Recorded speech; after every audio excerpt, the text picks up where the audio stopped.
উত্তম কুমারের ওপর একটা বিরাট প্রভাব ছিল মহানায়িকা সুচিত্রা সেনের। সুচিত্রা সেন কিছু বললে উত্তম কুমার সেটা শুনতেন। কিছু কিছু ঘটনার কথা আলোচনা করলে এ ব্যাপারে আর কোনো সন্দেহ থাকে না। যেমন উত্তম সুচিত্রা অভিনীত তাঁদের শেষ ছবি প্রিয় বান্ধবীর কথাই বলা যাক। হীরেন নাগ পরিচালিত প্রিয় বান্ধবী ছবিটি উত্তম সুচিত্রার হিট ছবির মধ্যে পড়ে না, তবু এই ছবিটি কলকাতায় টানা 9 সপ্তাহ চলেছিল। ছবির প্রযোজক প্রেম আড্ডির সঙ্গে সুচিত্রা সেনের সম্পর্ক বেশ ভালোই ছিল। প্রেম বাবুর ছেলে মিহির আড্ডি তার বাবার সঙ্গে শ্রীমতী সেনের বালিগঞ্জ সার্কুলার রোডের বাড়িতে মাঝে মধ্যেই যেতেন। এরকমই একবার গিয়েছেন। মিহির বাবু শ্রীমতী সেনকে মামনি বলতেন। নানান কথার পর শ্রীমতী সেন প্রেমবাবুকে জিজ্ঞাসা করলেন, কি ছবি করছেন? প্রেমবাবু বললেন, ভাবছি প্রিয় বান্ধবী করব। সুচিত্রা সেন বললেন, খুব ভালো, কাকে নিচ্ছেন? উত্তম কুমারের সঙ্গে প্রেমবাবুর কথা হয়েছে শুনে শ্রীমতী সেন প্রশ্নের সুরে বললেন, উত্তম রাজি হয়েছে তো? মিহিরবাবুর মুখে প্রিয় বান্ধবী সেই ছবির গল্প শুনছিলাম। সেই ছবির প্রথম পর্যায়ের শুটিংয়ে মাত্র 1.5 দিন ডেট দেন উত্তম কুমার। এ কথা মিহিরবাবুর কাছে জানতে পেরে বেজায় চটে যান সুচিত্রা সেন। বলেছিলেন, মিহির, তুমি উত্তমকে গিয়ে বলো, ও যদি আরো 2 দিন ডেট না দেয় তাহলে মিসেস সেন কাজ করবে না, তুমি আমার নাম করেই বলবে। প্রেমাড্ডি ছেলেকে বলেন, হয়েছে তো সিনেমা করা, শখ মিটেছে। মিহিরবাবু হাল ছাড়ার পাত্র নন। একদিন সোজা উত্তম কুমারের ময়রা স্ট্রিটের বাড়িতে চলে যান। সেদিন উত্তম পুত্র গৌতম চট্টোপাধ্যায় এসেছিলেন বাবার সঙ্গে দেখা করতে। মিহিরবাবু ও গৌতম বাবু দার্জিলিংয়ে সেন্ট পল স্কুলের সহপাঠী ছিলেন। বেশ কিছুদিন পর 2 বন্ধুর দেখা। উত্তম কুমার তখন স্নান করতে যাচ্ছিলেন। বন্ধুর মুখের সব ঘটনা জানতে পেরে বাবাকে ডেকে আনেন গৌতম। মিহির আড্ডি তাঁর ছেলের বন্ধু, এ কথা জানতে পেরে উত্তমবাবু খুব খুশি হন। সুচিত্রা সেন যা বলেছেন সে কথাও বেশ মনোযোগ দিয়ে শোনেন মহানায়ক। এরপর অন্য ছবির ডেটের সঙ্গে অ্যাডজাস্ট করে প্রিয় বান্ধবীর জন্য আরো 2-3 দিন নয়, প্রায় 10 দিন ডেট দেন উত্তম কুমার। এদিকে সুচিত্রা সেন খুব পাংচুয়াল ছিলেন। একেবারে ঘড়ি ধরে শুটিংয়ে আসতেন। ভোর 4টে শুটিং থাকলে তাকে কেউ 5 মিনিট দেরি করেও লোকেশনে আসতে দেখেনি। প্রিয় বান্ধবীর শুটিং হয়েছিল নিউ থিয়েটার্সের 1 নম্বর স্টুডিওয়। সুচিত্রা সেন মেকআপ করে বসে আছেন, কিন্তু শুটিং শুরু হচ্ছে না। তিনি মিহিরবাবুকে ডেকে শুটিং শুরু না হওয়ার কারণ জানতে চাইলেন। জিজ্ঞেস করেন, মিহির, তোমার ডিরেক্টর কোথায়? মিহিরবাবু বললেন, উনি ফ্লোরে, লাইট হচ্ছে। সুচিত্রা সেন এবার একটু অবাক হয়ে জিজ্ঞেস করলেন, এখনো লাইট হচ্ছে? এদিকে আমি রেডি, তুমি এক্ষুনি ডিরেক্টরকে গিয়ে বলো।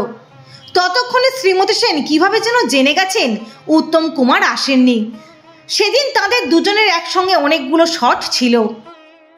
মিহিরবাবু তাড়াতাড়ি ফ্লোরে এসে হীরেন নাগকে বললেন, ম্যাডাম জানতে চাইছেন এখনো শুটিং শুরু হচ্ছে না কেন?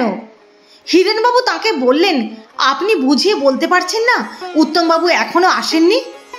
উত্তম কুমার যে তখনও স্টুডিওতে এসে পৌঁছননি সে কথা সুচিত্রা সেনকে জানালেন হীরেন নাগ। শ্রীমতী সেন হীরেনবাবুকে বললেন, আমি আর 10 মিনিট অপেক্ষা করব।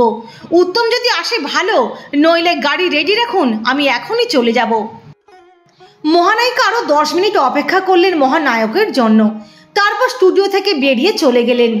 খানিকক্ষণ পরে উত্তম কুমার স্টুডিওতে এসে পৌঁছলেন। হীরেন নাগকে জিজ্ঞাসা করলেন, কি ব্যাপার, আজ শুটিং হচ্ছে না কেন? হীরেনবাবু বললেন, আসলে সেটটা ঠিক মতো পছন্দ হচ্ছে না, তাই শুটিংটা ক্যান্সেল করে দিলাম। উত্তম কুমার কিন্তু বুঝে গেলেন কি ঘটেছে। প্রিয় বান্ধবীরই আর একদিন শুটিং ছিল নিউ থিয়েটার্সের 2 নম্বর স্টুডিওয়।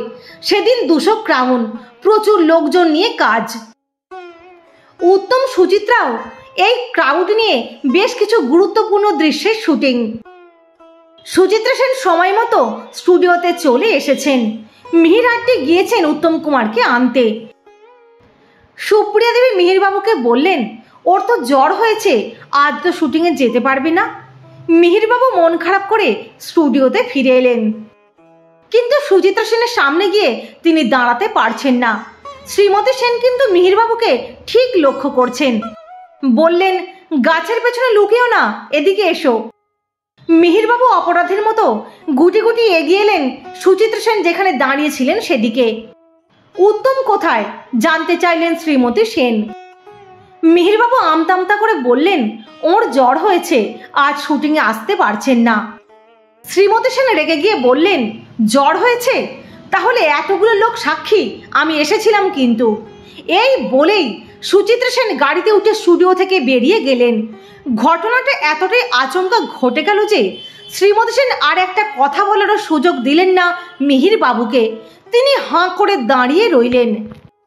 শুটিংয়ের সময় এরকম একটা ঘটনা ঘটেছে জানতে পারলেন প্রেম আড্ডি। চলচ্চিত্র জগতে দু চারজন প্রবীণ মানুষ প্রেমবাবুকে বললেন, আপনি একবার মিসেস সেনের বাড়িতে গিয়ে তাকে বুঝিয়ে বলুন, নইলে এরপর গোটা ব্যাপারটা সামলানো মুশকিল হবে। প্রস্তাবটা তার মনে ধরল। পরদিনই ছেলেকে সঙ্গে নিয়ে প্রেমবাবু সোজা চলে গেলেন সুচিত্রা সেনের বাড়িতে। শ্রীমতী সেন তাঁদের দেখে বললেন, মনে হচ্ছে বাপ বেটার দুজনের খাওয়া হয়নি। যাক গিয়ে খাবার আসছে, আপনারা খেয়ে নিন, তারপর কথাবার্তা হবে। শ্রীমতী সেন প্রেমবাবু ও তার ছেলেকে নিজের হাতে পরিবেশন করে খাওয়ালেন। প্রেমারটি কানে একটু কম শুনতেন। শ্রীমতী সেন একটু জোর করেই বললেন, প্রেমবাবু আপনি আমার উপর রাগ করলেন? আমি কিন্তু যা করেছি আপনার ভালোর জন্যই করেছি। দেখবেন আগামীকাল শুটিং হবে। আপনার কাল কত টাকা লোকসান হয়েছে? প্রেমবাবু বললেন, 10,000 টাকার মতো। কথাটা শুনে মিসেস সেন হাসি মুখে বললেন, ওই টাকাটা আপনি আমার পারিশ্রমিক থেকে কেটে নেবেন। প্রিয় বান্ধবী শেঠ থেকে সুচিত্রা সেন রাগ করে চলে গেছেন, খবরটা উত্তম কুমারের কানে পৌঁছতে দেরি হয়নি।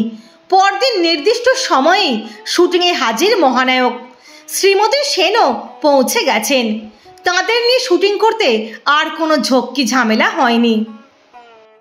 সুচিত্রা সেন একবার কথায় কথায় মিহিরবাবুকে বলেছিলেন, অন্য সব অভিনেতাকে আমি থোড়াই খেয়াল করি, কিন্তু উত্তমকে আমি ভালোবাসি। ওর মতো এত পাওয়ারফুল অভিনেতা আর এরকম রোমান্টিক নায়ক বাংলা ছবিতে কখনো আসবে কিনা আমার সন্দেহ।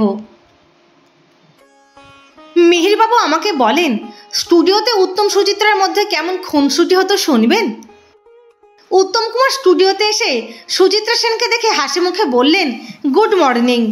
প্রত্যুত্তরে শ্রীমতী সেন গম্ভীর মুখে বললেন, ব্যাড মর্নিং। এরপর দুজনের মধ্যে হাসাহাসি কথাবার্তা। ফ্লোরে নিজের কাজটুকু ছাড়া শ্রীমতী সেন কারোর সঙ্গে বেশি কথাবার্তা বলা পছন্দ করতেন না। উত্তম কুমারও সেটা বিলক্ষণ জানতেন। তাই সামান্য কিছু কথাবার্তার পর তিনি পা বাড়াতেন তার মেকআপ রুমে।